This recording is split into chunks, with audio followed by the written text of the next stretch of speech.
Bonjour à toutes et à tous, bienvenue sur ce webinaire présenté par Boursomag, le site de Boursicoton. C'est un webinaire d'introduction au Forex qui vous est présenté par votre serviteur, donc je vais me présenter, Benoît Fernandez-Rioux. Je suis trader pour compte propre et spécialiste du Forex, qui est mon marché de prédilection. Et à ce titre, j'ai rédigé un ouvrage sur le sujet qui s'appelle Introduction au Forex. On voit la couverture du livre sur la gauche. Alors on en est à la 3e édition aujourd'hui, mais c'est la même couverture. Et c'est un peu le fil conducteur du webinaire de ce soir, donc très inspiré de cet ouvrage. Et par ailleurs, j'ai également commis un second livre qui est décorrélé du Forex, puisqu'il s'adresse à tous les marchés, donc aussi bien les marchés actions, futurs, commodités, etc., que le Forex, évidemment. Ça s'adresse plus particulièrement à la technique d'intervention, donc au trading, plus particulièrement, et à son analyse avant d'intervenir, donc à son analyse préalablement. Donc ça s'appelle Le Trader Privé. Il est sorti il y a 2-3 ans, et bientôt arrive, je dis bientôt, mais en fait c'est d'ici quelques petits jours, donc en mars 2016, puisqu'on est en février, que devrait sortir et être disponible la seconde édition du Trader Privé. Voilà, donc ce sont des livres qui ont un certain succès. Par ailleurs, je suis également consultant, analyste de devise et formateur, notamment au sein du World Trade Institute chez World Data.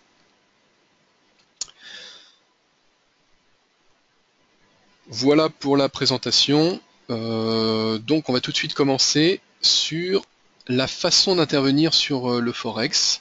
Donc la façon d'intervenir, c'est une chose très basique, mais c'est assez important, parce que quand on choisit un marché, il y a plusieurs instruments pour intervenir sur un même marché. C'est le cas, pareil, pour les commodités, hein, les marchés de matières premières, c'est le cas aussi sur les actions notamment. On peut très bien intervenir au comptant, ou dit autrement au spot. C'est véritablement le cours, c'est le prix de base en fait du marché. Et ensuite, il est possible d'intervenir de deux autres façons, c'est pour ça qu'on en a trois. On a une façon qui est dite à terme, vis-à-vis donc d'un comptant, on va être livré plus tard, et on va spéculer finalement sur un prix à venir, un prix futur. C'est pour ça qu'on parle de contrats futurs ou de contrats forwards quand on est sur des contrats qui sont des contrats non standards, qui sont véritablement pour des besoins spécifiques. Mais en tant que trader généraliste, entre guillemets, on va plutôt nous intervenir sur des futurs. Les forwards sont plutôt réservés aux professionnels qui échangent des marchandises physiques. Et puis on a, au-delà du marché à terme, une autre façon qui est le marché des produits dérivés. Donc on a des instruments de type option, ou plus accessible pour les particuliers de type Varan,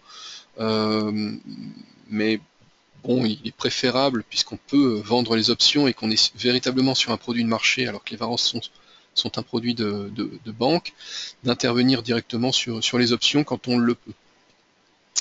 Donc là, on est sur des produits dits dérivés. Alors on a, vous voyez, on le voit bien sur le petit schéma à droite, une courbe en fait, une courbe qui est différente du spot, hein, du marché comptant, qui est le sous-jacent et qui est ce qui fait bouger de manière basique le cours dérivé. Bon, cependant, d'autres paramètres interviennent, et notamment le paramètre de la volatilité implicite, qui est un paramètre un peu fastidieux, et un paramètre qui est plus lissé, plus constant, et qui est le paramètre temps, mais qui peut nous jouer des tours. Dit autrement, avec des produits dérivés, on peut très bien avoir raison sur le fond et pourtant perdre de l'argent sur la forme.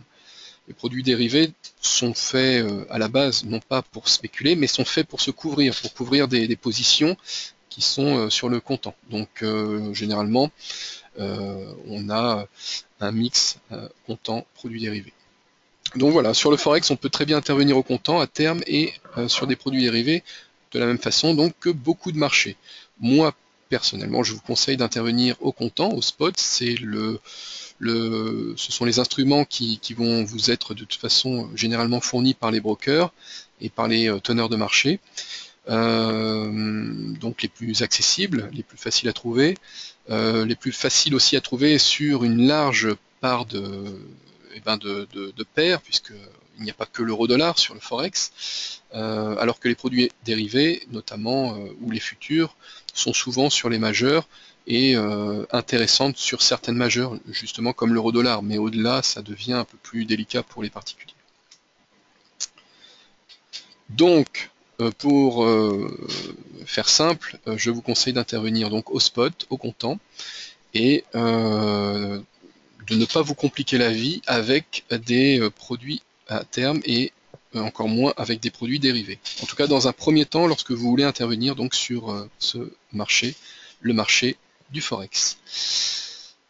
Voilà pour cette petite introduction qui était nécessaire. Donc on va se concentrer sur le comptant, on ne va pas parler des autres instruments ce soir. Et on va tout de suite rentrer dans le vif du sujet et parler de ce qu'est ce marché. Donc qu'est-ce que le Forex? Le Forex, c'est la contraction de Foreign Exchange, le marché d'échange, le marché des devises étrangères, en fait Foreign Exchange, des devises étrangères. Donc c'est le marché d'échange, tout comme vous avez, quand vous êtes touriste, la possibilité de transformer vos euros, par exemple en livres sterling si vous allez du côté de la Grande-Bretagne, ou de transformer ça en dollars, par exemple, si vous allez outre-Atlantique. Voilà, mais le Forex permet de le faire d'une façon qui est électronique, plus simple et à moindre frais. On va voir tout ça ce soir. Donc on parle de devises étrangères, on parle de devises et on parle donc d'unité de monnaie, parce qu'une devise c'est une unité de monnaie tout simplement, comme le gramme, le litre ou le mètre, c'est ce qui permet finalement de mesurer le prix des choses dans un pays, ou dans une zone économique, puisque maintenant avec typiquement l'euro, on dépasse le cadre d'un simple pays. Donc une devise, ça fait partie de la souveraineté d'un pays, sauf quand on l'a abandonné, mais ça fait partie en tout cas des fondamentaux en tout cas d'une zone économique ou d'un pays pour la caractériser.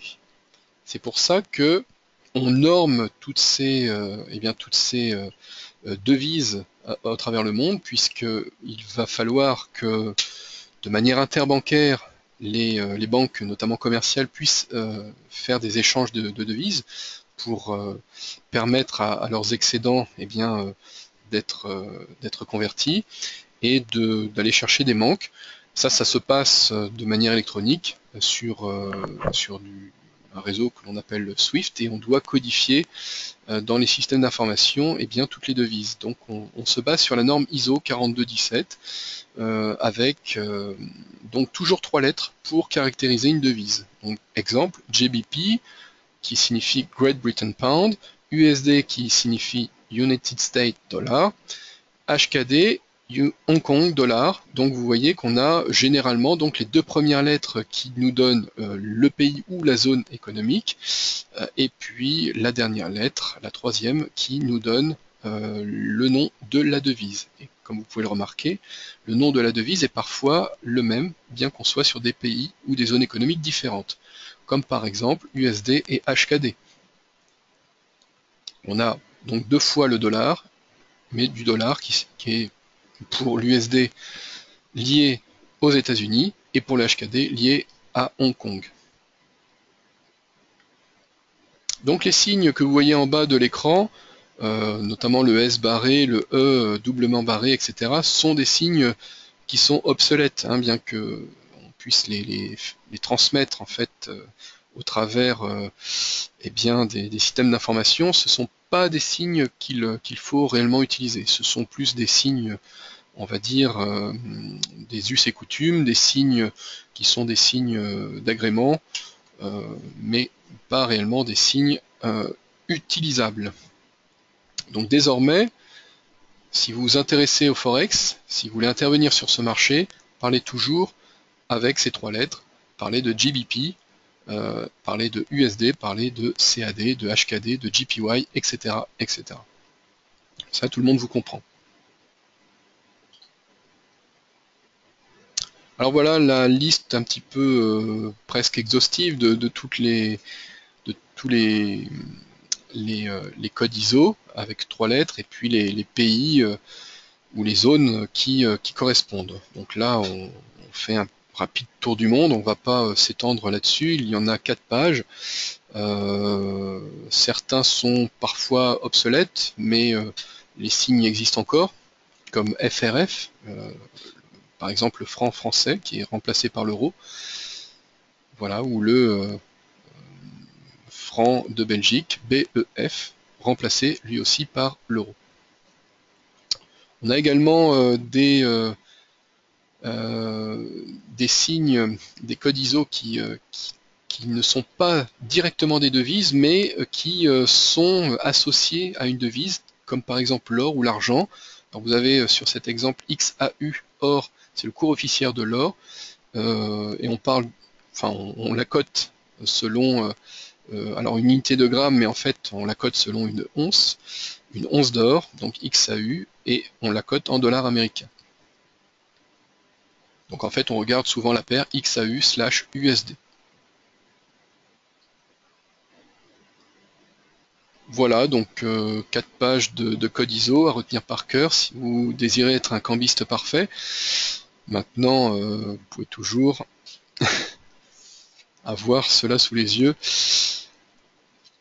Mais généralement, ce que l'on fait, je vous rassure, c'est qu'on se concentre sur un petit nombre de devises, des devises préférées, et du coup, tout le reste n'a que finalement peu d'intérêt, si ce n'est de temps en temps de vouloir un petit peu sortir des sentiers battus.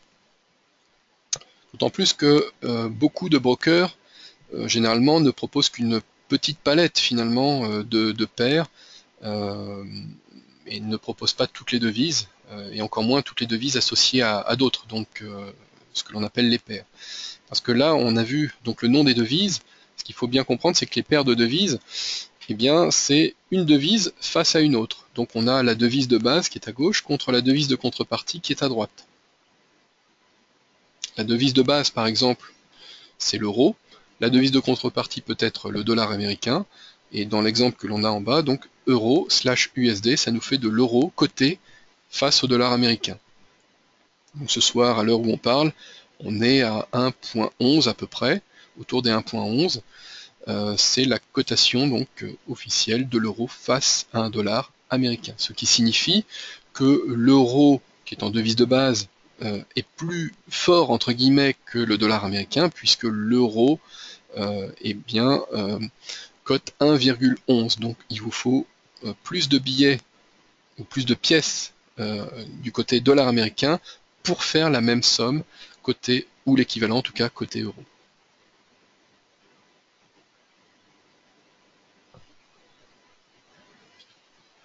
Il existe près de 190 devises différentes dans le monde, à peu près, puisqu'on a à peu près effectivement 190 pays, à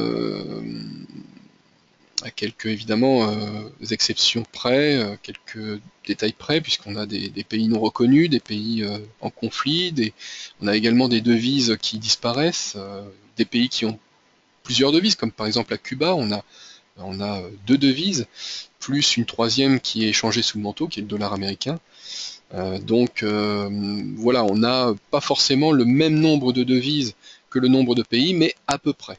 C'est le même ordre de grandeur. Et puis on a des pays qui effectivement sont passés typiquement en Europe à l'euro. Donc on a voilà, près d'une vingtaine de pays qui ont la même devise. En mixant en devise de base ou devise de contrepartie, c'est presque 200 devises différentes dans le monde. Eh bien, on a la possibilité de travailler 35 000 paires dans l'absolu. Mais, comme vous voyez, c'est un tableau à double entrée qui est symétrique de part et d'autre. On a l'inverse mathématique, en fait, on le voit sur l'exemple, quand euro/USD cote 1.2965, eh bien la paire inverse, c'est-à-dire USD/euro, cote 0.7712. Voilà. Donc on a le mathématique inverse puisqu'on a inversé les devises entre la devise de base et la devise de contrepartie. Donc en fait on a 2 fois la même chose. C'est juste un inverse mathématique. Donc en fait on n'a pas vraiment 35 000 paires vraiment différentes, mais plutôt la moitié, 17 000 et quelques. Et sur ces 17 000 paires, eh bien, on a beaucoup de devises qui ne sont pas directement traitables. Et afin de s'y retrouver, donc les cambistes sont les traders en fait qui travaillent sur l'échange, classent par convention les devises en catégories. Ce sont des conventions. Donc il n'y a rien d'officiel, mais on parle de majors quand on parle de devises de paires principales ou de devises principales, les majors étant les 4 paires qui sont devant vos yeux, c'est-à-dire l'euro-dollar, qui est aussi appelé plus affectueusement le russe. On a également GBP/USD ou la livre sterling contre le dollar américain qui est plus affectueusement appelé le câble. Et puis on a également la troisième paire principale qui est l'USD JPY évidemment, donc le yen finalement enfin le dollar américain face au yen. Et puis USD CHF, le dollar américain face au franc suisse ou le Swissy. Mais ce sont des conventions, hein, je vous le rappelle.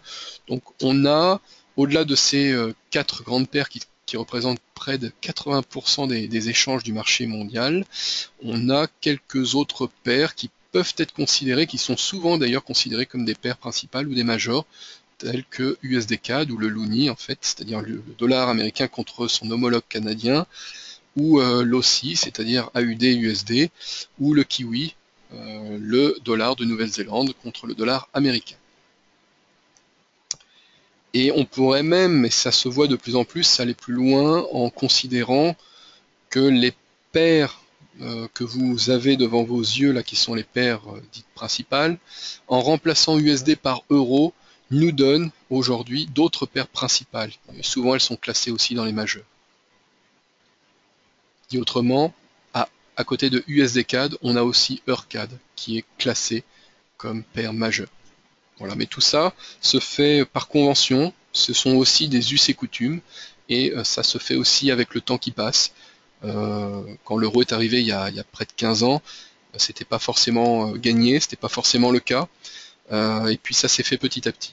Et demain, à toutes ces paires, en plus de l'euro, s'ajoutera très certainement, enfin quand je dis demain c'est peut-être après-demain, mais voilà, dans quelques années, dans une décennie, hein, si tout va bien, et peut-être même avant, puisque les choses s'accélèrent dans ce monde, nous aurons le même discours avec CNI, c'est-à-dire le yuan, ou en tout cas le renminbi chinois qui devrait lui aussi, pourquoi pas, rejoindre les grandes devises principales. Donc on parlera de major quand on parlera de USD CNI. En tout cas, les autorités chinoises font tout pour aller en ce sens. Au-delà des paires majeures, évidemment, il reste l'autre catégorie, dite de paires mineures. Donc c'est toutes les autres paires finalement, par exemple l'euro contre le zloty polonais ou l'euro contre la couronne suédoise, etc., etc. Et dans ces paires mineures, on a aussi certaines paires qui peuvent être classées comme exotiques. Bon, c'est le cas aujourd'hui à l'heure où on parle de USD CNI, le dollar américain contre le yuan renminbi de Chine, donc, ou le dollar américain contre le dollar de Hong Kong, mais je suis en tout cas prêt à prendre les paris que dans quelques petites années, on devrait parler de USD CNI comme étant une paire majeure. Alors en fait, on parle de paires exotiques lorsque les cours sont très encadrés ou quand il n'est pas toujours possible d'intervenir facilement sur ces paires. C'est le cas typiquement de USD CNI, même de USD HKD, qui sont des paires qui sont encadrées, même si l'encadrement s'est détendu depuis quelques mois sur le yuan, ça reste quand même assez encadré par les autorités. Alors, on parle de semi-flottant. Donc c'est pas totalement encadré, c'est pas totalement flottant. On est sur quelque chose qui est quand même très où la banque centrale, la banque centrale de Chine, la PBOC, la People Bank of China, est très active en fait pour maintenir les cours dans des bornes qu'elle ne divulgue plus trop, mais ça devient voilà, avec le temps de plus en plus flottant, puisque de plus en plus d'intervenants eh bien, peuvent intervenir sur cette paire.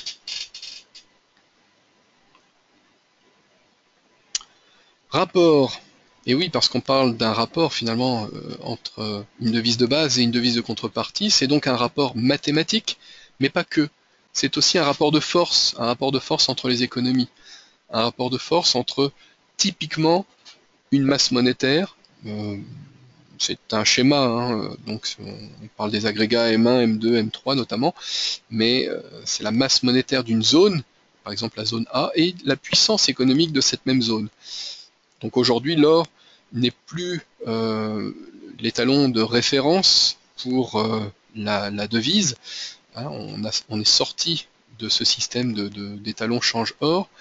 On parle désormais eh bien, de masse monétaire corrélée à la puissance économique. Et c'est pour cela d'ailleurs que les chiffres, notamment du PIB, du chômage, de l'inflation, etc., sont si regardés par eh bien, les intervenants sur les marchés, qu'ils soient traders, qu'ils soient analystes, qu'ils soient gérants.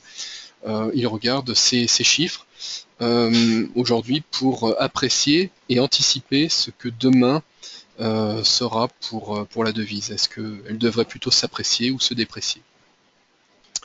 Un exemple, si la devise B voit, sur notre exemple, vous voyez la masse monétaire gonfler, c'est un schéma, donc elle doublerait par exemple par rapport à la masse monétaire de la devise A, tandis que sa puissance économique sur la zone B n'augmente pas, eh bien on aurait donc une dépréciation puisqu'on a plus de monnaie en circulation alors qu'on n'a pas plus finalement de masse économique qui se développe. Et inversement, on aurait donc une appréciation pour la zone C, puisque la masse monétaire étant régulée, étant à peu près constante, on aurait une puissance économique qui augmenterait.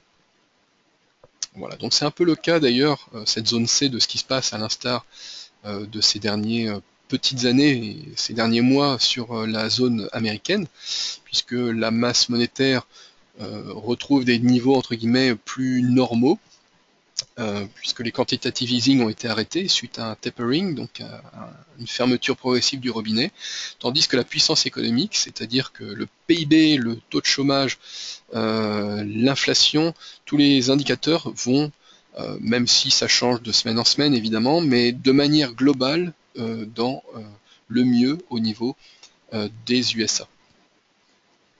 Ce n'est pas le cas évidemment pour l'Europe, qui elle voit plutôt en fait se rapproche plutôt, en tout cas à l'heure où on parle, en 2016, en février 2016, de la zone B, donc une masse monétaire qui augmente, tandis qu'on a une puissance économique qui stagne finalement et qui ne repart pas, en tout cas les locomotives que sont normalement la France et l'Allemagne ne vont pas forcément, notamment pour la France, en ce sens. Même si ça s'arrange pour les pays périphériques, certains pays périphériques, on a les locomotives qui stagnent un peu, tandis que la BCE, elle, augmente sa masse monétaire de manière considérable, et ce jusqu'à au moins septembre 2016. Voilà, du coup, on a des équilibres et des déséquilibres qui peuvent apparaître. Donc, on a un point d'équilibre de manière globale sur deux devises qui se comparent. Et ce point d'équilibre existe pour toutes les paires. Pour la paire euro-dollar, elle se situe autour de 1,20, autour de, évidemment. C'est pour ça que je vais mettre un bémol à ce que j'ai dit précédemment dans le slide de tout à l'heure. Si effectivement, d'un point de vue rapport mathématique, nous avons sur l'euro-dollar un euro qui est plus fort mathématiquement que le dollar, nous avons en fait, d'un point de vue économique, un euro qui est moins fort que le dollar, puisqu'on est en dessous de 1,20. On est autour, je l'ai dit ce soir, donc 18 février 2016 vers 20h, 20h30, actuellement une cotation de l'euro-dollar à 1,11. Donc nous sommes 900 points en dessous, 900 points de base en tout cas, 900 pips en dessous de la zone d'équilibre. Alors la zone d'équilibre, quand je parle de 1,20, c'est une zone d'équilibre qui se situe autour de 1.20. C'est pour certains 1.18, pour d'autres 1.17.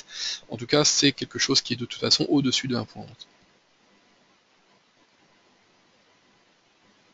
Voilà, donc on est généralement dans une zone d'équilibre. On a l'exemple avec la paire Euro-GBP qui évoluait un temps dans sa zone d'équilibre jusque, vous voyez, pour l'exemple, jusqu'à mi-2007. Et puis après, on a commencé à voir les prémices de ce qui allait arriver, évidemment, sur les marchés, avec la crise des subprimes en point d'orgue. Et vous voyez que les déséquilibres ont commencé dès 2007, dès mi-2007, puisque l'euro-GBP était sorti de sa zone d'équilibre. Je ne dis pas que c'est un indicateur avancé, mais quand on a ce genre de phénomène, eh bien, il faut être attentiste quand on est sur les marchés. Voilà. Alors je dis ça parce que ce qui est facile de voir après coup, évidemment, on a d'autres exemples, d'autres cas aujourd'hui qui arrivent et qui existent. On a eu le fameux alignement des planètes dont on parle depuis plus d'un an, donc un pétrole pas cher, des taux d'intérêt quasi nuls, en tout cas très bas, et voire quasi nuls, voire même maintenant on parle dans les discours en tout cas de taux négatifs, et dans certaines zones comme la zone japonaise, on l'a même mis en pratique. Et puis une dernière planète qui est le fameux donc taux de change euro-dollar qui est très favorable à l'euro, puisqu'on l'a dit, l'euro est donc déprécié, dévalué presque face au dollar américain.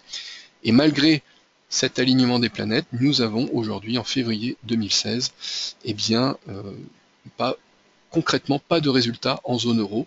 Et c'est pour ça que les marchés, notamment les marchés actions, ont vu leur bulle se dégonfler ces derniers mois pour revenir à des niveaux un peu plus proches de ce qu'ils auraient toujours dû, autour desquels ils auraient toujours dû rester, c'est-à-dire un CAC autour de 4000 plutôt qu'autour de 5000, etc., etc. Et vous voyez, ce genre de phénomène, ces déséquilibres, ce sont, sur les grandes masses en tout cas, ce sont des choses à observer et à mettre toujours dans un coin de son analyse en tant qu'analyste.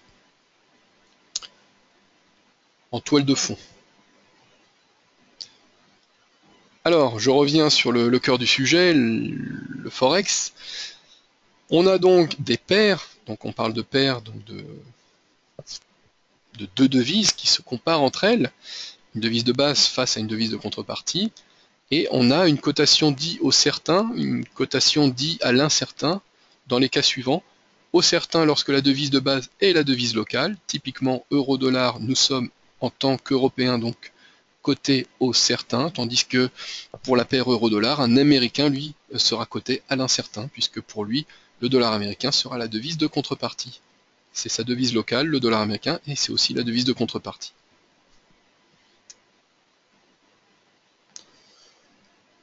Le sens d'une position, c'est assez simple. Je dis que c'est assez simple, et pourtant c'est peut-être la chose qui est la plus difficile à passer mentalement lorsque l'on s'intéresse, en tout cas au début, au marché d'échange. On a donc toujours cette petite appréhension de toujours raisonner sur deux niveaux, c'est-à-dire à la fois sur une devise de base et à la fois sur une devise de contrepartie, et pourtant, vous pouvez avoir un moyen mnémotechnique très simple qui est penser toujours à la devise de base. Une position longue, c'est-à-dire lorsque l'on est acheteur, c'est être acheteur finalement de la devise de base. C'est donc être acheteur de la devise qui se place à gauche de la paire de devises. Typiquement sur l'euro-dollar, quand on est long euro-dollar, ça veut dire qu'on achète de l'euro, tout simplement. Évidemment, en même temps, c'est qu'on est vendeur de la devise de contrepartie. Mais ça, à la limite, ce n'est pas trop gênant si on l'oublie, en tout cas dans un premier temps. Parce que lorsque l'on est long sur l'euro, c'est surtout comprendre que comme l'euro, c'est la devise de base, c'est aussi ce vers quoi, eh bien, ce qui va faire que la courbe va monter. Typiquement, alors on va prendre l'exemple non pas sur l'euro-dollar ici, mais sur euro-GBP, le même schéma que tout à l'heure. Pour suivre la tendance, quand on voit la courbe de l'euro-GBP qui monte, ça veut tout simplement dire, puisque c'est haussier, qu'il faut être long sur l'euro. Être long sur l'euro, ça veut dire être acheteur d'euros. Et on peut être acheteur d'euros contre de la livre sterling, typiquement la courbe qui est devant nous. Donc en fait, c'est comme pour les actions. Il n'y a pas plus de complexité, si ce n'est dans un premier temps en tout cas, toujours comprendre qu'il faut raisonner avec la devise de base et non pas avec la devise de contrepartie. En raisonnant devise de base, on raisonne toujours dans le bon sens. Alors, sur le Forex, on a une petite caractéristique qui est la suivante, c'est qu'on a des brokers et puis on a des market makers. Donc des market makers, je vais commencer par eux, ce sont des teneurs de marché qui font tampon entre l'intervenant, c'est-à-dire nous, et le marché. Donc en fait, ils ne nous donnent pas directement accès à des contreparties, eux seuls sont la contrepartie, notre unique et seule contrepartie. En fait, le market maker, c'est lui qui va assurer la liquidité, en tout cas jusqu'à un certain montant, qui est indiqué généralement dans ses conditions générales de vente, qu'il faut lire lorsque l'on choisit un courtier. Et dans ce montant, dans ce volume en tout cas, pour passer un ordre, on est sûr d'être pris. Alors pas forcément au prix affiché, parce qu'on peut avoir une recotation ou un petit slippage, parce que le marché peut être parfois volatile, mais en tout cas on est servi. Alors si c'est possible, évidemment, le market maker, lui, peut matcher un ordre avec un ordre inverse d'un autre client, il peut retourner l'ordre sur le marché, il peut même ne rien faire, c'est-à-dire qu'en fait, il fait ce qu'il veut avec notre ordre. Il le répercute sur le marché ou il ne le répercute pas. À la limite, il peut même, entre guillemets, travailler contre nous. Cela, dans l'absolu, n'est pas trop gênant tant que l'on est gagnant. Puisque tant que l'on est gagnant, et que le market maker continue à nous servir dans des conditions qui sont correctes, qui sont les mêmes qu'au début, alors on n'a pas de souci. Là où ça peut devenir gênant, c'est si le market maker voit que l'on est gagnant et commence à nous poser, entre guillemets, des bâtons dans les roues. Et à ce moment-là, il n'y a qu'un seul conseil, c'est de changer de market maker. Donc dans l'absolu, un market maker n'est pas moins bien ou mieux qu'un broker. Dans l'absolu, un market maker est peut-être même mieux qu'un broker, puisque c'est lui qui va assurer la liquidité. Donc on n'a même plus de questions à se poser au niveau du passage d'ordre. Par contre, là où c'est plus délicat, c'est qu'il y a market maker et market maker. Alors vous avez un moyen assez simple, eh bien, de choisir votre market maker. Un bon market maker, c'est déjà d'éviter les mauvais, et pour éviter les mauvais, vous allez sur le site de l'AMF et vous allez avoir une rubrique où vous allez pouvoir trouver la liste noire des market makers à éviter. Au-delà des market makers, on a aussi des brokers sur le Forex qui peuvent directement nous donner accès au marché. Donc là, généralement, il va falloir qu'une contrepartie soit en face pour passer ce que l'on appelle donc des lots sur le Forex. Et si notre ordre est trop important, il se peut qu'il ne soit pas pris, en tout cas pas pris au prix que l'on demande, même si la volatilité est faible. Donc on peut avoir des soucis de passage d'ordre. Par contre, généralement sur les paires majeures, généralement, en tant que particulier, on a peu de chances d'avoir des soucis parce qu'on ne travaille pas des ordres faramineux. Mais c'est vrai que dès qu'on commence à aller sur des paires mineures, ou dès qu'on commence à être un gros intervenant, c'est vrai qu'on peut avoir un problème avec le passage d'ordre au niveau des volumes. Voilà, donc broker, market maker, sachez donc que les deux existent. Il n'y a pas de mieux dans l'absolu. Il y a juste deux façons d'intervenir. De toute façon, ce qui compte surtout, c'est d'avoir, que ce soit un market maker ou un broker, un bon courtier. Un courtier fiable, un courtier honnête, un courtier sérieux, un courtier qui ait les reins solides aussi, hein, qui ne fasse pas faillite. Et pour cela, déjà, vous avez donc une première façon de faire, hein, c'est d'éviter ceux qui sont sur la liste noire. Et après, vous avez aussi un petit cheminement à faire pour aller vers les bons, sachant que généralement, je vais vous donner une petite astuce pour trouver les bons. Hein. Généralement, ce sont des courtiers qui n'ont pas, les bons courtiers en tout cas, qui n'ont pas peur de se frotter à leurs clients. Donc ce sont des courtiers qui généralement se retrouvent volontiers dans des salons, dans des conférences, qui ont un stand, qui ont voilà, des événements qui accueillent leur public et qui n'ont pas peur donc de se confronter à leurs clients. Je reviens sur le marché en lui-même. Donc on a sur le marché, comme tout marché, des cotations. Des cotations, c'est aussi un rapport mathématique, du coup, hein, on l'a dit, mais c'est aussi et surtout un prix. Et là, pour vous qui êtes coutumier de Boursorama, eh bien, le prix, ça vous parle, puisque je sais que sur Boursorama, on a une approche du marché très tournée vers les prix. Et c'est très bien parce que c'est vrai qu'il ne faut jamais oublier, que ce qui fait bouger tous les dérivés, que ce soit donc les instruments dont on a parlé tout à l'heure, comme les futurs ou les options, mais même ce qui fait bouger les autres dérivés, que sont les indicateurs mathématiques, ça reste à la base quand même les prix.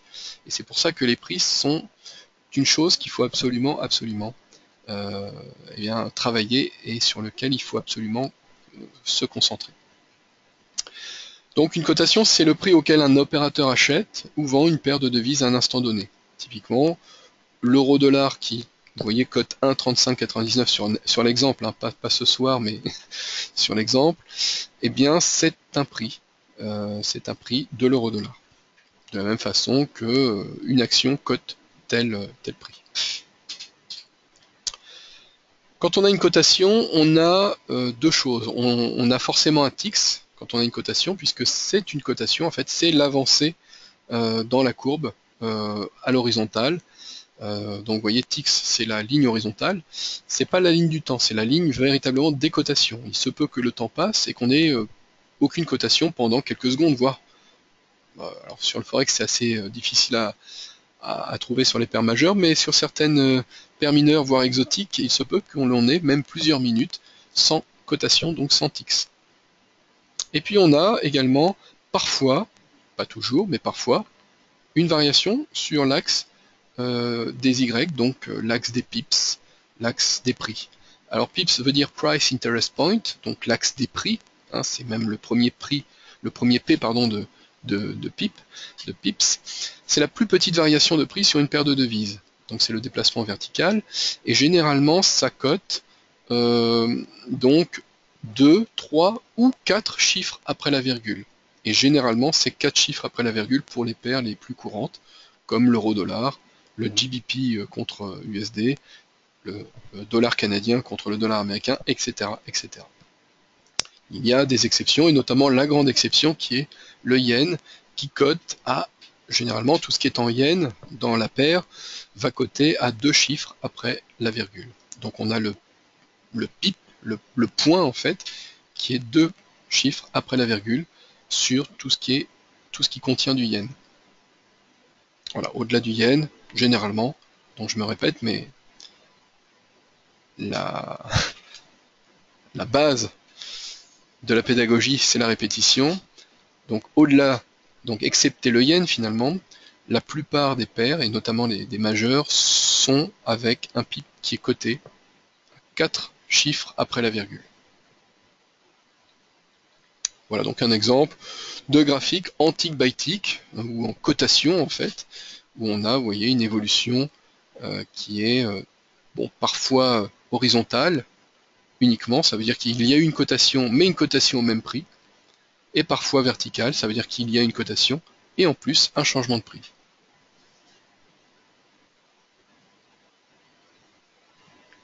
Et à chaque fois qu'on parle de cotation, derrière, vous devez vous dire qu'il y a eu un échange, que ce soit même un mini-lot ou un lot, c'est un échange.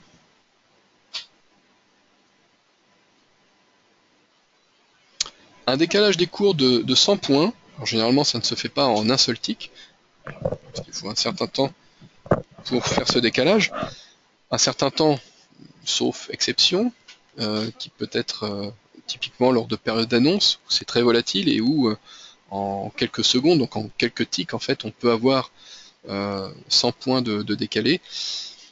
Eh bien, quand on a 100 points de décalage, 100 pips de décalage, on parle de figure. Voilà, donc avec notre exemple, quand on a un décalage à 0,8 au départ, et puis, non pardon, 0,68 au départ, c'est toujours le même exemple hein, sur EuroGBP, quand on a 0,68 au départ et qu'on arrive à 0,8 à l'arrivée, vous voyez, on met tout ça avec 4 chiffres derrière la virgule, 1200 pips, d'accord, donc c'est en fait 68 000 moins 8000, donc 8000 moins 68 000, peu importe, ça dépend du sens dans lequel vous êtes, acheteur ou vendeur, mais en tout cas vous avez donc 1200 points, soit 12 figures, puisque 1200 divisé par 100, ça nous fait 12 figures.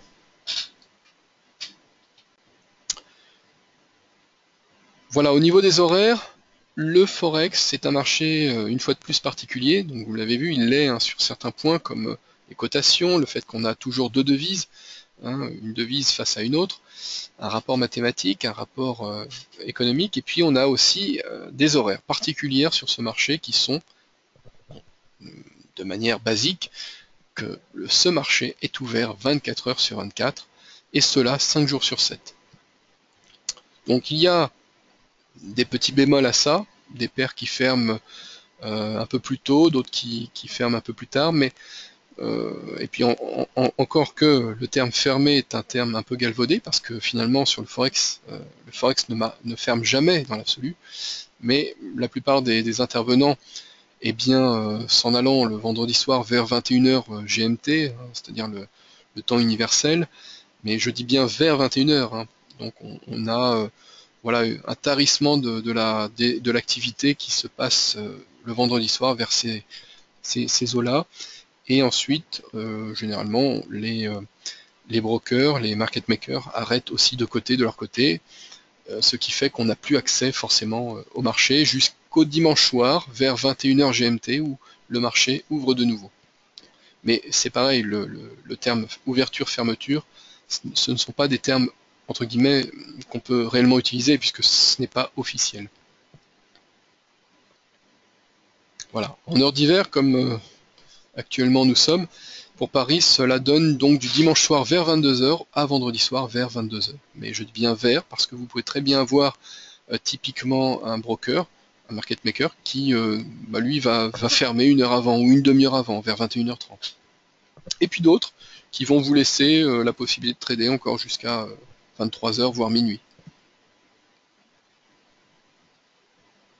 Donc en fait, on a, c'est bien ça qu'il faut comprendre, une rotation en fait du marché en continu au fur et à mesure que la planète tourne sur elle-même pendant toute la semaine.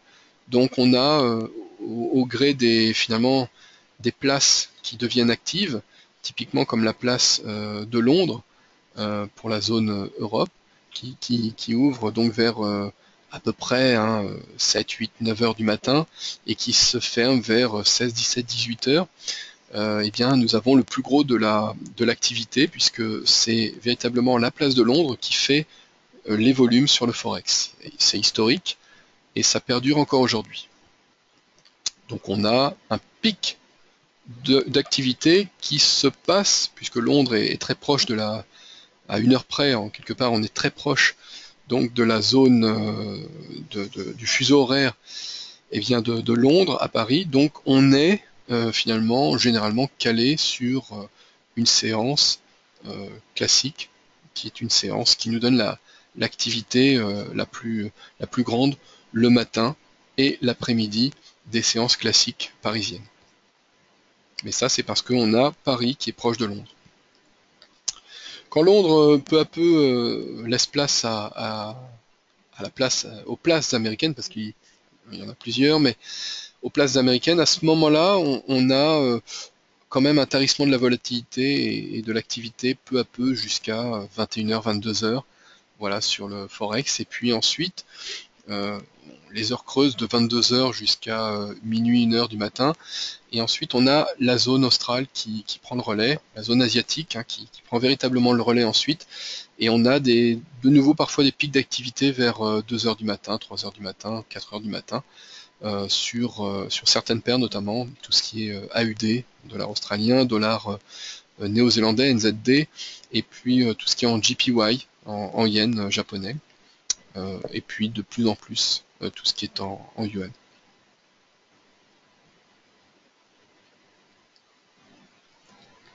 Ce qui signifie que pour vous, en tant que particulier, si vous désirez intervenir sur le Forex, vous pouvez le faire si vous êtes parisien typiquement, évidemment dans la journée, mais pas que, vous pouvez aussi le faire la nuit. Vous pouvez le faire donc même voilà, à 19 ou 20 heures du soir. Vous pouvez même intervenir à 2 heures du matin si ça vous chante. En tout cas, il peut y avoir chez certains cambistes un côté hibou qui est là et qui est tout à fait possible, puisqu'on peut intervenir. Alors, quand on intervient, on a plusieurs unités, horizons de temps en tout cas possibles. On peut être un investisseur entre guillemets, puisque c'est un terme aussi un peu galvaudé, mais en tout cas rester en position sur plusieurs semaines, et à ce moment-là, ou au moins plusieurs séances, et à ce moment-là, on est swing trader, voire carry trader si on dépasse plusieurs semaines, plusieurs mois. Mais je vous le concède, nous avons sur le Forex d'autres intervenants qui sont plus actifs, qui sont les day traders, voire les scalpers, qui eux vont vouloir chercher la volatilité la plus grande, et à ce moment-là, c'est vrai qu'il est préférable d'intervenir quand même le matin ou l'après-midi aux heures parisiennes, aux heures de Londres en quelque part. Donc difficile de scalper le marché quand il est minuit ou 4 heures du matin. Parfois c'est possible, mais ce n'est pas tous les jours le cas, en tout cas pas toutes les nuits le cas. L'avantage, le véritable avantage en fait de cette rotation en continu des places, c'est que nos positions ne vont pas être, ou que peu en tout cas, impactées par ce que l'on appelle les gaps que l'on trouve très fréquemment sur le marché action, tous les marchés qui ferment et qui ouvrent à des heures officielles. Là, on n'a pas de clôture ni d'ouverture pendant la semaine, même si on a un petit rollover parfois vers 23 heures, minuit, selon les paires, selon les brokers, il se peut, voilà, que l'on ait justement un marché qui est beaucoup plus lisse sur le Forex, un marché qui est beaucoup plus propre et qui n'a pas ces problèmes de gap, en tout cas pendant la semaine. Il se peut par contre effectivement que l'on rencontre des gaps en over week-end, donc du vendredi soir jusqu'au dimanche soir, là où le marché réouvre, on peut, si on est en position, subir un gap à l'ouverture le dimanche soir. Généralement, les gaps sont de toute façon moins importants que sur les marchés actions, même pendant le week-end. Je parle de manière générale, sauf évidemment événements très forts et très imprévisibles le week-end. Mais bon, on a quand même généralement que peu souvent rencontré ce cas. Offre et demande. On a donc le ask et le bid. Donc le ask, la demande, c'est le prix d'achat d'un cambiste à droite. Et puis le bid, c'est l'offre, c'est tous les offreurs en fait. Donc là, c'est le prix de vente pour nous d'un cambiste à gauche. Et on a toujours entre ces deux prix, le bid et le ask, eh bien une petite différence, généralement de 1 point, 2 points, 3 points maximum, hein. Mais ça dépend des brokers et ça dépend de la volatilité. Parfois on a même des spreads, puisqu'on parle de spread en fait, qui est cette différence entre de prix d'achat et de prix de vente qui est inférieure au point, donc inférieure au pip, qui se compte en dixièmes de pip.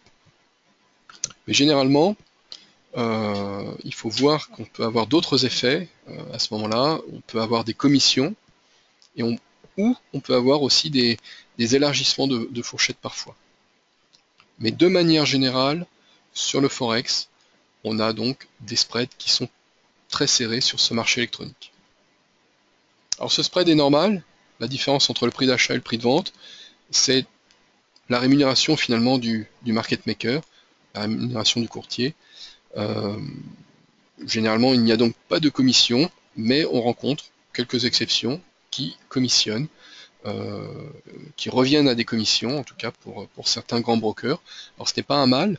En contrepartie, ils réduisent le spread, donc de toute façon on s'y retrouve, la commission étant finalement une sorte de spread fixe minimum. Dans tous les cas, commission, pas commission, spread ou pas spread, enfin spread serré ou spread moins serré mais sans commission, on a de toute façon des frais de courtage qui sont parmi les plus faibles en regard de ce que l'on déplace sur le marché. Sur le Forex, on est véritablement sur un marché qui est le moins cher quasiment de tous les marchés. Ce spread, cette différence entre le ask et le bid, finalement, c'est le même principe que l'on a au bureau de change. Donc vous voyez, c'est quelque chose qui n'est pas du tout exotique, qui est courant, qui est même, j'ai envie de dire, intrinsèque, et qui fait partie, depuis toujours sur ce marché, le marché des changes, puisque quand vous allez chez votre bureau de change classique, par exemple à l'aéroport, quand vous allez faire du change, pour changer vos euros quand vous partez dans un pays étranger, vous allez voir le prix d'achat à laquelle la charmante personne qui est derrière le comptoir va vous racheter vos euros. Et puis quand vous allez revenir, il va éventuellement, si vous avez des dollars en trop, par exemple au retour, eh bien vous reprendre les dollars et vous vendre donc des euros à un prix qui est donc un prix qui est jamais en votre faveur. Et au bureau de change physique, nous avons des spreads, donc une différence entre le ask et les bids, qui est généralement de l'ordre de plusieurs figures. On parle de 500 points, donc de 5 figures, généralement sans souci. Alors que sur le marché électronique, on parle donc de quelque chose qui n'a rien à voir, puisqu'on parle de 1 point, voire un demi-point, voire 1,5 point. Donc l'ordre de grandeur, c'est autour de 1 point. Donc c'est 500 fois moins finalement. Ce que l'on déplace sur le marché, ce sont des contrats de type lot. Donc sur le Forex, on échange des lots qui équivalent à 100 000 unités de la monnaie de la devise de base. Bon, c'est une façon bien pompeuse de le dire. En fait, ce qu'il faut bien comprendre, c'est que, par exemple sur l'euro-dollar, eh bien, on va déplacer 100 000 avec un lot 100 000 euros. Alors si on est long, par exemple, on achète donc 100 000 euros, et on achète 100 000 euros, donc on vend l'équivalent en même temps, on l'a vu tout à l'heure, on vend donc l'équivalent de 129 500 dollars si la cotation est de 1,2950. Quelques minutes plus tard, si jamais l'euro-dollar est effectivement monté, par exemple à 1,3020 alors qu'il était à 1,2950, c'est-à-dire, pour ceux qui ont suivi, on a donc fait une progression de 70 points, 70 pips. Donc on est gagnant et on revend donc notre lot qui vaut désormais toujours 100 000 euros, puisque ça vaut toujours 100 000 de la monnaie de base, mais ça vaut surtout 130 200 dollars, ce qui veut dire qu'on a désormais 700 dollars qui ont été gagnés, ce qui nous fait, avec un taux de conversion à 1,3020, puisque c'est le nouveau taux de change actuel, eh bien l'équivalent de 537,64 euros. Donc on a gagné 70 dollars, ça correspond à 70 points, 70 pips, et ça nous donne finalement un point à 10 dollars le pips.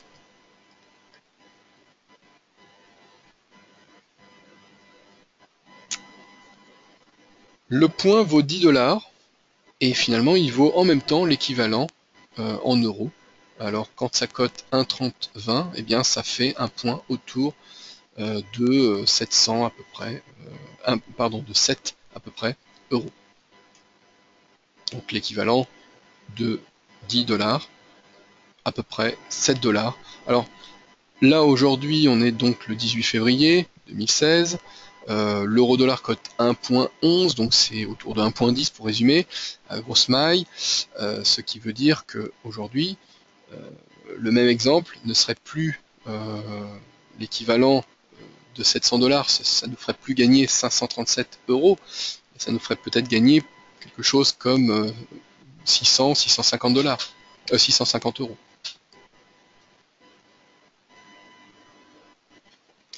Le point, le PIP en fait, c'est l'atome du Forex, c'est le plus petit élément de variation de la courbe, mais depuis quelques années on parle, et pour les particuliers, parce que pour les professionnels c'était le cas depuis toujours, enfin depuis beaucoup plus longtemps en tout cas, eh bien on parle de dixièmes de points, de dixièmes de PIP, c'est-à-dire qu'aujourd'hui finalement on a des cotations qui vont au-delà de 4 chiffres après la virgule pour l'euro-dollar, mais bien sur un 5e chiffre après la virgule. Ce n'est pas grave, parce qu'aujourd'hui, qui peut le plus peut le moins, et le point est toujours au 4e chiffre après la virgule, et c'est toujours l'atome du Forex. Mais au-delà de l'atome, aujourd'hui, on a quelque chose de plus précis, comme les protons, les électrons, etc. On arrive à rentrer dans les composants de l'atome, donc on arrive à avoir le dixième de PIP.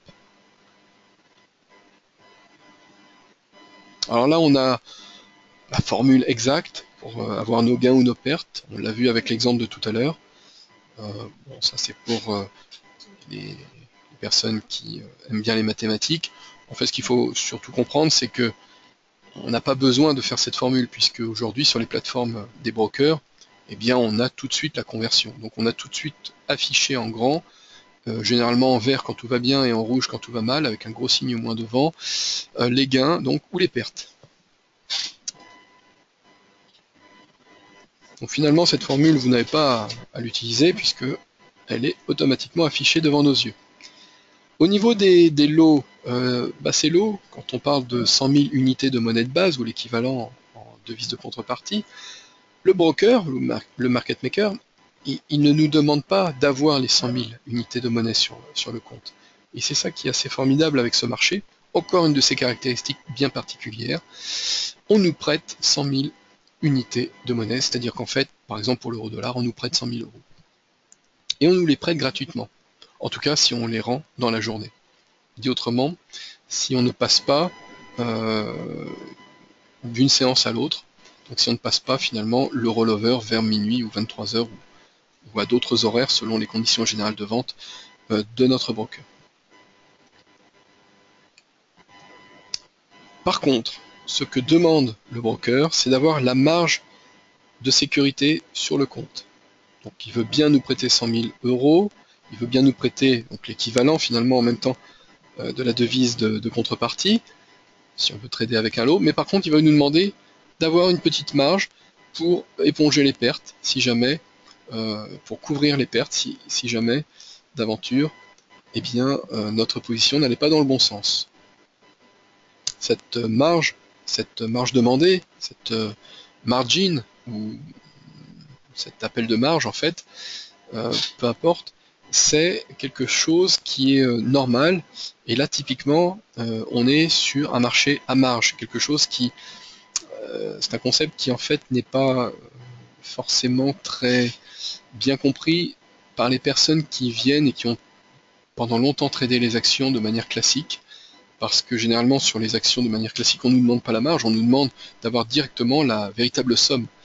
Alors il y a une petite exception, c'est quand on fait du SRD. Quand on fait du SRD, il se peut qu'on ait voilà, la marge qui est demandée, qui est donc inférieure à ce, enfin qui est donc l'équivalent de ce que l'on a sur le compte, et on peut éventuellement déplacer ou acheter, vendre à découvert, donc déplacer sur le marché plus que ce que l'on a sur le compte. Et à ce moment-là, on rentre sur ce concept de marché à marge. On va tout de suite voir un exemple. Un trader qui a précédemment acheté un lot qui vaut, on reprend notre exemple de tout à l'heure, un lot qui vaut 129 500 $, eh bien le market maker lui demande simplement d'avoir sur le compte la marge disponible de 500 $ minimum par lot traité. Hypothèse 1, eh bien l'euro-dollar monte, aucun souci, comme on est long, le trader peut rester en position un temps infini, puisqu'effectivement on va avoir potentiellement une plus-value qui va donc à un moment donné devoir être encaissé. Donc ça va dans le bon sens. La marge, à la limite, potentiellement ne cesse d'augmenter. Hypothèse 2, l'euro-dollar baisse, le market maker permet aux traders de rester en position jusqu'à 1.29. On était à 1.2950 et là désormais 1.29, ça va être la limite maximum puisque à ce moment précis on aura exactement réalisé la moins-value de 500 $ qui correspond à la marge qu'il y a sur le compte. À ce moment-là, le market maker va clôturer généralement la position perdante et encaisser donc la marge de sécurité qui deviendra désormais une moins-value concrète pour le trader et peut-être un bénéfice concret pour le market maker qui n'aura pas répercuté la position sur le marché.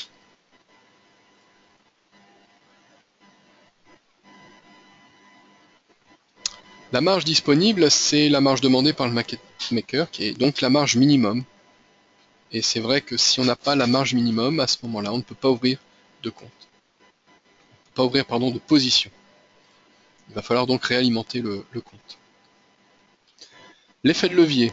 L'effet de levier, c'est le principe inverse, intellectuellement, que la marge. C'est le fait de pouvoir acheter ou vendre quelque chose dont la valeur est supérieure à ce que l'on possède réellement sur notre compte. Typiquement, pouvoir déplacer, par exemple acheter ou vendre 100 000 unités de monnaie pour avoir seulement 500 unités de la même monnaie sur notre compte, ça nous offre un effet de levier de 200 contre 1, puisqu'en fait, il faut 200 fois la marge pour faire 100 000.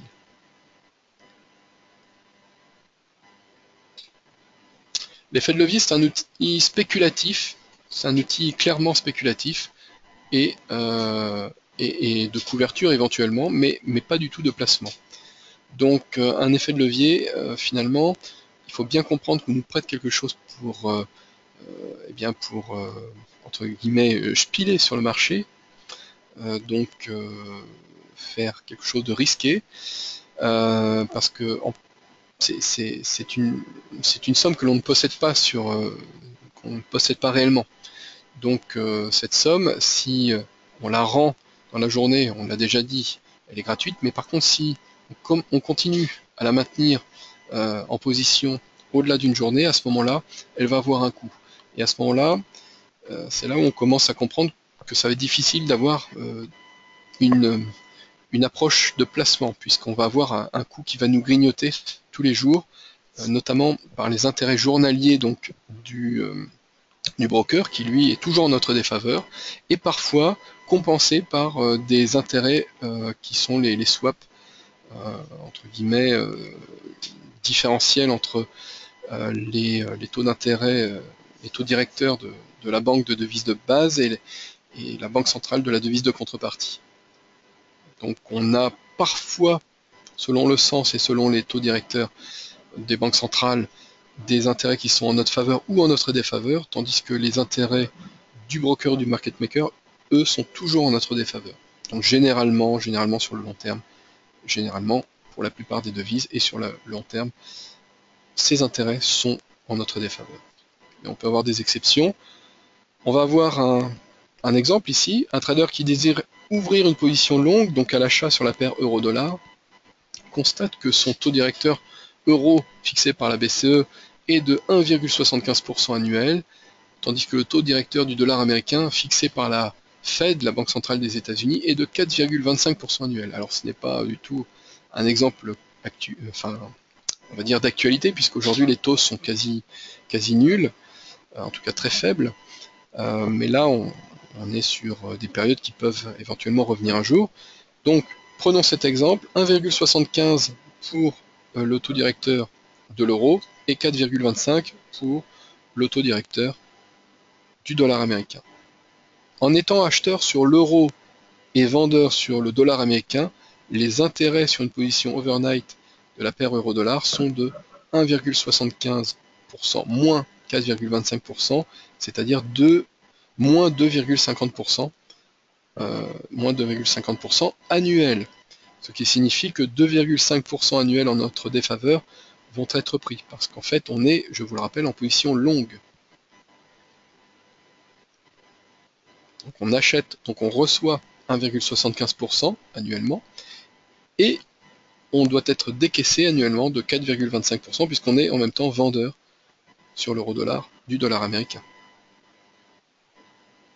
En intérêt journalier, on prend ces 2,5% qui sont donc le delta, la différence entre 1,75 et 4,25 pour notre exemple, et on les divise par 365.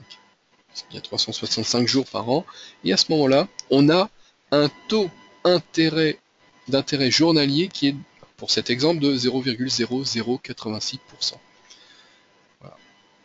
Alors ça fait faible, comme ça, à première vue, c'est vrai, mais ça correspond à peu près à un point, et ce 1 point, cumulé petit à petit sur une semaine, ça commence à faire 5 points, puis cumulé sur 2 semaines à 10 points, etc., etc.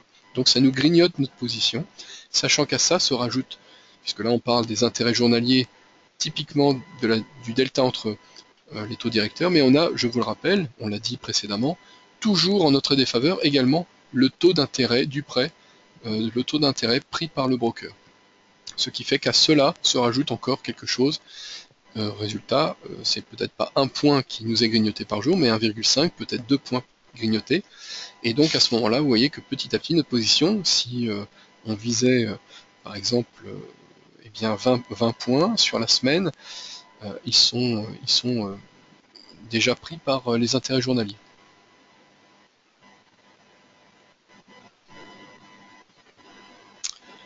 Sur le Forex, on a des volumes qui ne cessent d'augmenter. On a sur ce marché l'équivalent aujourd'hui en 2016. On verra ce que nous dit la nouvelle étude triennale de la BRI en 2016, puisque elle aura lieu en 2016, comme tous les 3 ans. Mais on parle de 5 000 milliards et peut-être, quand ce sera publié, de plus de 5 000 milliards de dollars échangés chaque jour. En tout cas, c'était le chiffre qu'il y avait en 2013, l'équivalent de 5 000 milliards échangés chaque jour. Je vous rappelais que sur la place de Paris s'échange l'équivalent, alors ça dépend des périodes, mais de 1000 fois moins, c'est-à-dire à peu près 4 à 3, 4, peut-être 5 les meilleures journées, l'équivalent de 3, 4, 5 milliards d'euros, équivalent dollars, sur la place de Paris. Alors évidemment, on compare ce qui n'est pas comparable, puisqu'on compare une place unitaire, comme la place de Paris, avec toutes les places du Forex, donc qui comprend la place de Londres, la place américaine, et puis les places asiatiques, et puis toutes les multiples places que l'on a à travers le monde, puisque c'est un réseau interbancaire. Donc effectivement, on ne compare pas ce qui est comparable. Cependant, cette comparaison permet quand même de se rendre compte que les sommes qui sont échangées chaque jour sont des sommes incommensurables et qui ne cessent d'augmenter, et vous voyez, à un rythme en plus qui devient peu à peu un rythme presque exponentiel, parce que le mouvement s'accélère en valeur absolue.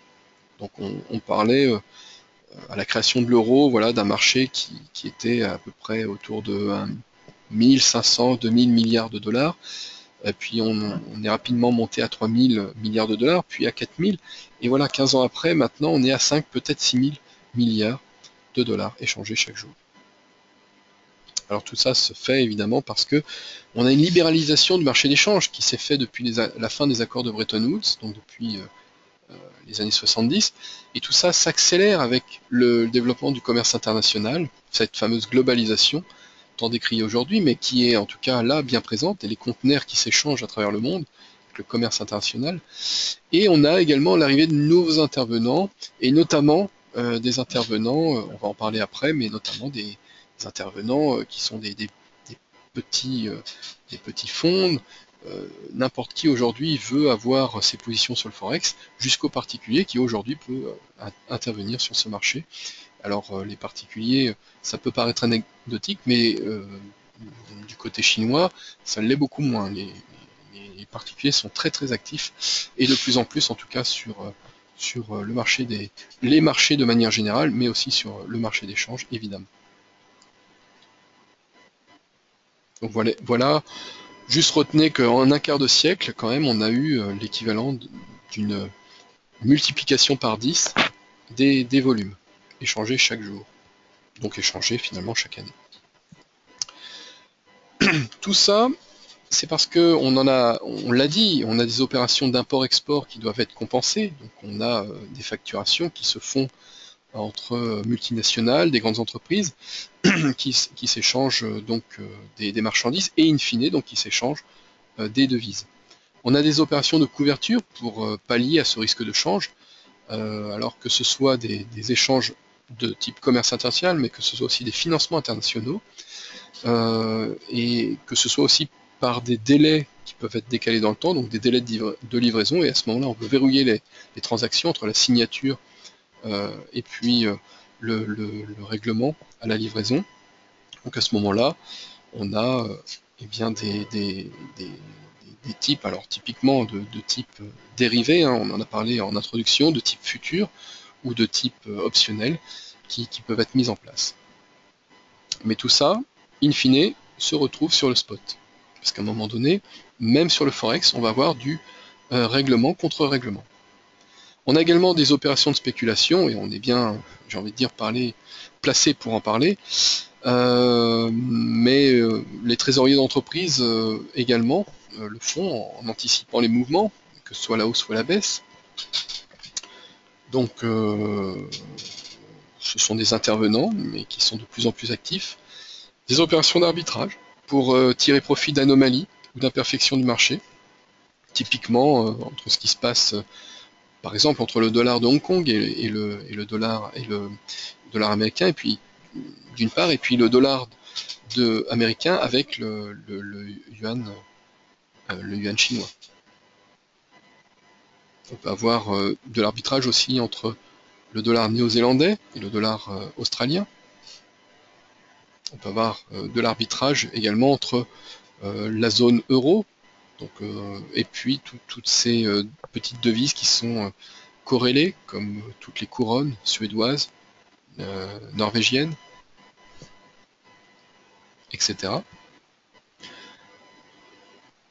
On a également des opérations de tenue de marché, tout simplement, pour proposer des prix d'achat et de vente. Donc là, on a des fournisseurs de liquidités, dont c'est le métier. Et là, à ce moment-là, on a ces intervenants de marché qui sont là aussi.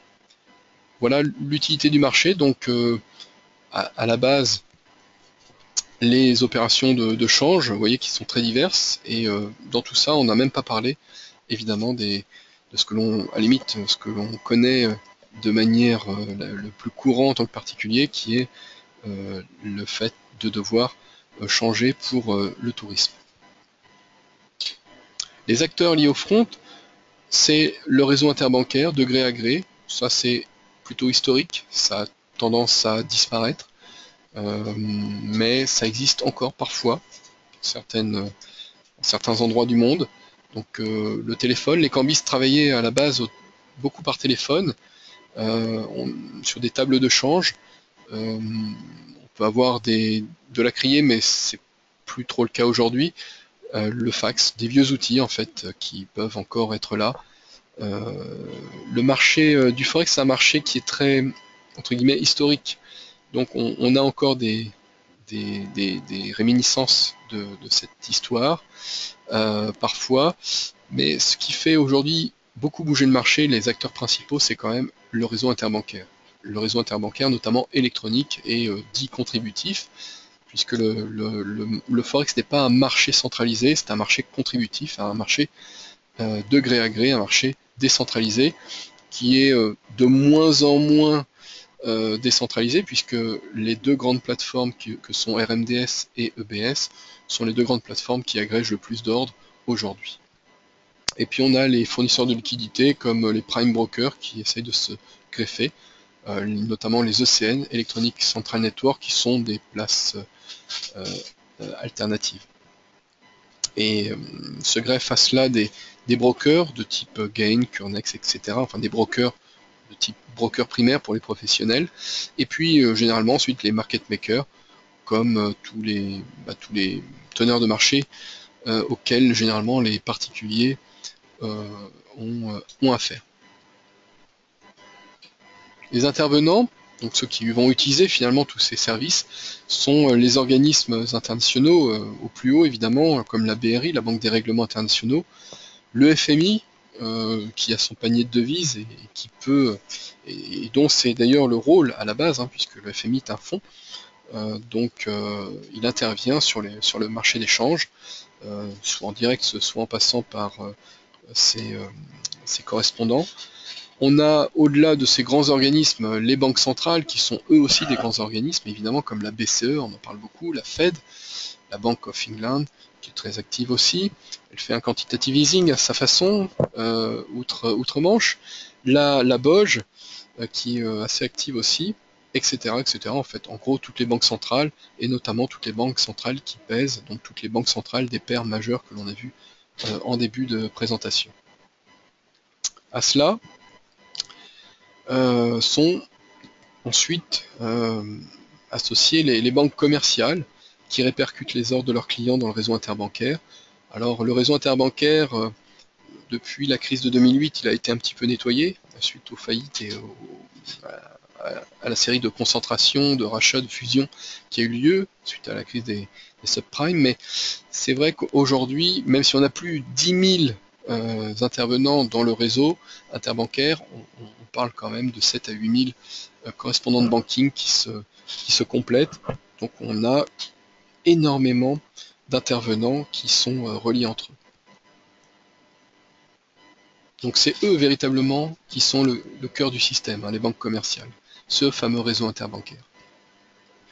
Connecté à ce réseau, on a aussi des investisseurs dits institutionnels, notamment tous les fonds de capitaux, les grands fonds, les fonds de pension, les fonds, de retraite, qui sont les fonds de pension, mais les mutual funds aussi, et puis les hedge funds, les fonds un peu plus spéculatifs, mais tous les fonds généralement, donc à un moment donné, vont avoir une problématique de devises, puisque les grands fonds, et même les petits à un moment donné, achètent hors de leur marché domestique, et donc ont une allocation en devises et une problématique de devise, que ce soit pour, ne serait-ce que pour de la couverture. On a d'autres intervenants, alors plus classiques, les entreprises multinationales, qui par nature agissent à l'international, donc en ayant plusieurs branches, à droite à gauche, plusieurs filiales, succursales, ont leur compte qui peut être consolidé, mais qui à la base, en tout cas en bas de la pyramide, provient de plusieurs zones, et donc ont des problématiques également de devises. Et les particuliers qui s'intéressent donc au Forex, les entreprises, les petites entreprises qui peuvent s'intéresser, notamment les petites entreprises pas forcément internationales, mais qui ont une petite problématique parce qu'elles ont de ci, de là, un marché qui est donc un marché qui est dans une autre devise pour leur règlement de marchandises, qui font de l'import-export typiquement. Donc ils ne sont pas forcément des multinationales, mais qui sont des entreprises liées à l'international. Voilà, et donc toute personne morale ou physique, et c'est pour ça qu'on parle de particuliers, désirant intervenir sur le marché d'échange, et peut-être demain vous, pourquoi pas. Voilà, donc on a fait un petit peu le tour de cette présentation, de cette introduction au marché d'échange, au marché des devises. Donc je vous remercie à tous pour cette en tout cas écoute, pour cette attente, pour cette attention, pardon, sur cette présentation qui est donc très inspirée de ce de ce que vous pouvez trouver dans ce livre, Introduction au Forex. Donc je vous invite, pour ceux que ça intéresse et ceux qui veulent aller plus loin, à lire ce livre. Donc on parle de l'histoire du marché, on en a dit vaguement 2 mots, mais dans le livre c'est beaucoup plus détaillé. Là on a surtout, dans cette présentation, parlé du fonctionnement et des spécificités du Forex, qui est un chapitre en lui-même en fait. Donc je vous remercie en tout cas pour voilà, pour ce webinaire qui m'a permis de vous sensibiliser en tout cas à ce marché qui a ses spécificités, ses particularités, et j'espère que voilà, dès demain vous allez intervenir de manière active sur ce marché qui offre pas mal d'opportunités, pas mal d'avantages, et qui est assez rémunérateur pour peu que l'on souhaite évidemment s'y intéresser de manière sérieuse, c'est-à-dire en utilisant l'effet de levier à bon escient et ne pas prendre directement la marge complète que l'on a sur le compte comme la possibilité de trader total. donc à réduire votre effet de levier pour absolument, concrètement, eh bien, même si vous avez une Ferrari entre les mains, même si vous pouvez rouler à 300 à l'heure, eh bien, en ville, continuez à rouler à 50. Voilà, ça fait l'objet d'autres webinaires, d'autres formations, entre guillemets, pour savoir après bien gérer l'effet de levier, bien gérer les instruments dans lesquels, en tout cas les instruments que l'on a entre les mains. Donc merci à toutes et à tous, et je vous retrouve prochainement pour d'autres interventions. Bonne soirée.